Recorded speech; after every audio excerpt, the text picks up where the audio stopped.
ಆಚಾರ್ಯಜಿ, ನೀವು ಟ್ರಾವೆಲ್ ಮಾಡಿ ಅಂತ ಹೇಳ್ತೀರಲ್ಲ, ಸುಮ್ನೆ ಪರ್ಪಸ್ ಇಲ್ದೆ ಸುತ್ತಬೇಕಾ ಅಥವಾ ಏನಾದ್ರೂ ಉದ್ದೇಶ ಇರಬೇಕಾ? ಈ ಪರ್ಪಸ್ಲೆಸ್ನೆಸ್ ಅನ್ನೋದು ನಮಗೆ ಶೋಭೆ ತರಲ್ಲ.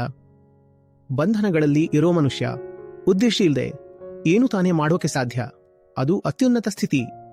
ಸದ್ಯಕ್ಕೆ ನಮಗೆ ಒಂದು ಪರ್ಪಸ್ ಇರಲೇಬೇಕು. ಇಂಡಿಯಾ ಆಲ್ಮೋಸ್ಟ್ ನೋಡಿದ್ದೀನಿ.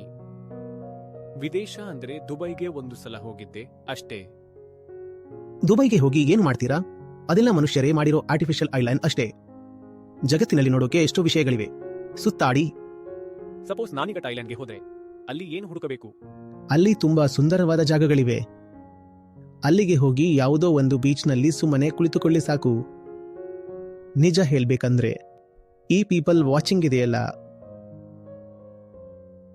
ಅಂದ್ರೆ ಜನರನ್ನು ಗಮನಿಸೋದು, ಅದು ಕೂಡ ಒಂದು ರೀತಿಯ ಆಧ್ಯಾತ್ಮಿಕ ಅಭ್ಯಾಸವೇ.